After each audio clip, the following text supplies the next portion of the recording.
Yan, good morning mga po ulit. Nagluluto tayo ng pork giniling. Yan, nagiging na po yung tomato sauce. Hindi ko na pinakita kung paano kasi alam nyo na rin po. Yung mga hindi nakakaalam, panoorin nyo na lang yung naunang video dahil meron akong tinuro kung paano mag-isigan. Ganito pala kalaki yung ginamit ko, ano? 250 grams. Kasi po, marami-rami yung karne natin. Isa't kalahati pala. May bisita kasi. Lalagyan na natin ng soy. Kunti lang muna. Kasi hindi ko kabisado itong soy na to. Ibang brand. Dato to. Dato yung silver. Ngayon yan. Isayin na din natin yan. Yan. Nagisa na po yung mga yung tomato so saka soy. Yung soy po hindi ko papakita nyo kung dami kasi dipinda sa soy kasi yun.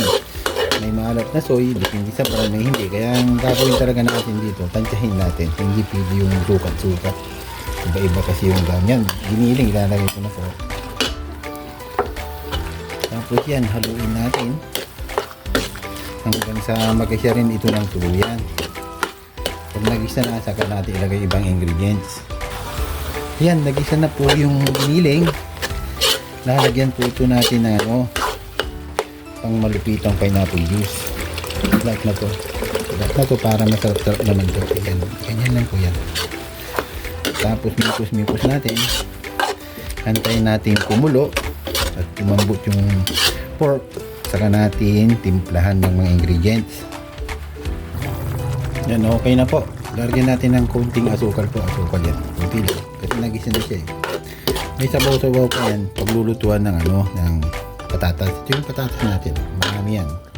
Hindi yan hindi rin makikita yan pagluto na yan kasi malilit ng Tapos ito po yung carrots natin. Carrots. Dami pero mawawala yan. Nagiging karni lahat yan. Diskarte lang yan. Hindi ko ito iniwan ng syrup cubes.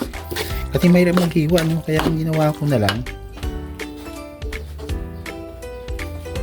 kinudkod ko na lang dito doon sa pinakamalalaking malalaking butas kasi may mga maliliit yan.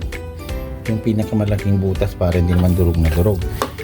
Pinag-aralan ko yan kasi pag marami kang ginagawa, mahirap kang mag-cubes ng mga carrot na yan, matagal. Kaya minsan, nung hindi ko pa alam yan, hindi na ako naglagay. Maglagay man ako, kunti lang. Ngayon dahil pag kinukudkod mo madali yan, tignan mo madali, hindi ka nahirapan.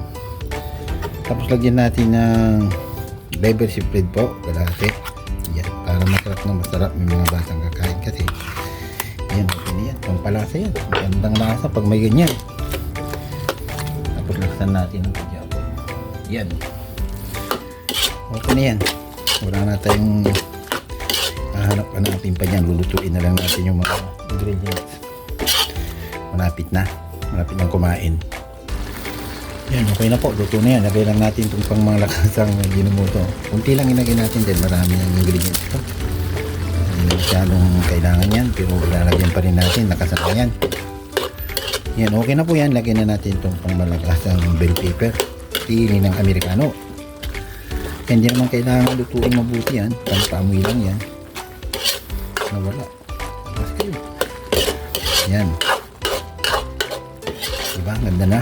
Okay na po yan. Pwede na pong kumain. Ready to serve na po. Sana nag-enjoy kayo sa panonood at sana may natututunan kayo dito sa paglulutong yun. Maraming salamat po ulit.